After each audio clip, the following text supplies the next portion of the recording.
All right, let's talk coffee. We're going to pull back the curtain on a secret ingredient that has nothing to do with where your beans are from or how dark they're roasted. It's a hidden process, and it completely changes the flavor from the inside out. You know when you take a sip of coffee and you can taste bright berries or maybe rich chocolate? Ever stop and wonder where those flavors really come from? Well, the answer is probably not what you think it is. Okay, so most of us, right, we think it's all about two things, where the bean was grown or how dark the roast is. And look, those things are definitely important, for sure, but they don't even begin to tell the whole story. Not even close.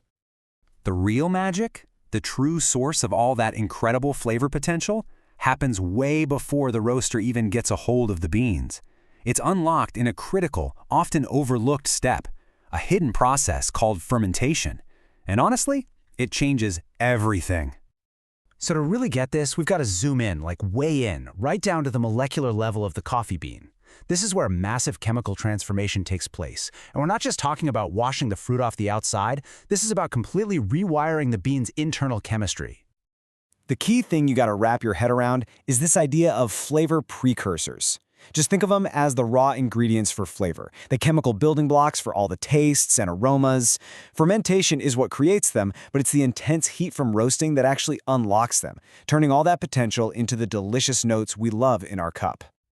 So how does this all happen? Well, it's pretty wild. It all kicks off with something called bean death. Sounds dramatic, right? But once the seed's embryo dies, it sets off this chain reaction. It wakes up all these dormant enzymes inside the bean. And these enzymes, they get to work, chopping up big, bland, tasteless molecules into tiny, simple ones that are just packed with flavor potential. The bean basically goes from being a living seed to a little treasure chest of flavor. And what's really cool is that different microbes create totally different tastes. For example, when lactic acid bacteria get involved, they produce lactic acid. And bam, you get a coffee with a smooth, creamy body. But if acetic acid bacteria show up to the party, you get acetic acid, which gives you that sharp, bright taste. So you can see, the specific microbes are like little chefs, each one directly shaping the final flavor. But here's the catch. For literally centuries, this incredibly important process has basically been left up to chance. For coffee producers, it's been a massive, high-stakes gamble. So think of it this way. On one hand, you've got traditional wild fermentation. You're basically at the mercy of whatever microbes happen to be floating around in the air. The results? Wildly unpredictable. But on the other hand, you've got controlled fermentation, which uses technology to let producers actually design the specific flavor profiles they want over and over again. And the stakes are just incredibly high. I mean, researchers pointed this out back in 2015.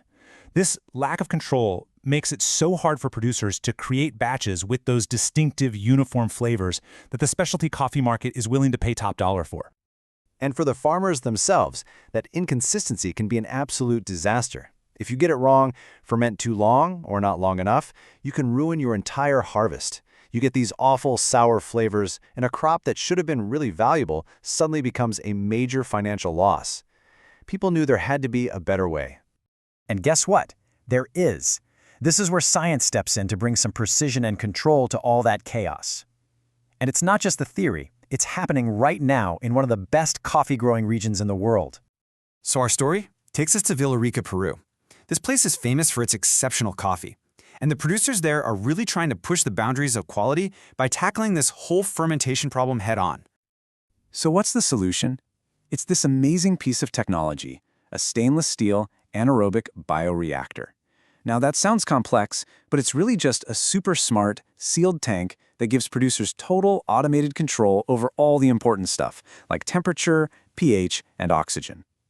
And here it is. By creating this perfectly sealed, controlled environment, the bioreactor just takes all the guesswork and luck out of the equation. No more hoping the right wild microbes show up. This is about making the process scientific and repeatable. And this is how they do it. There's a control panel where they can literally dial in the exact parameters they want. Then there's this external cooling system, it's called a chiller, that keeps the temperature inside the tank perfectly stable. It is all about precision. So you put all these pieces together, the control system, the cooling system, the sealed chamber, and what do you get?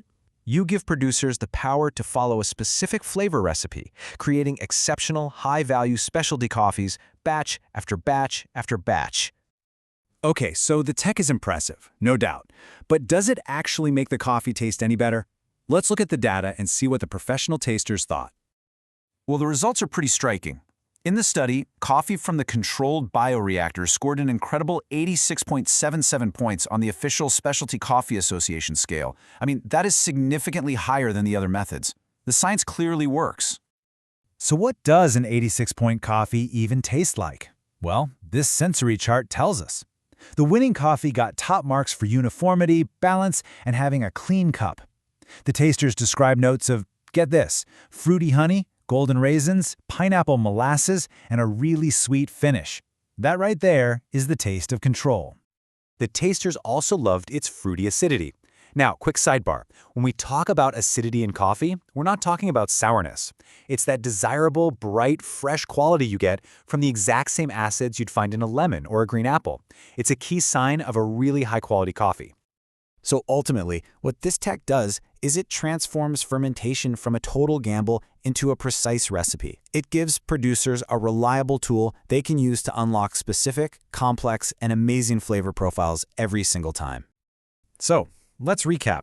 What did we learn? First, the most important flavors in your coffee are born during fermentation.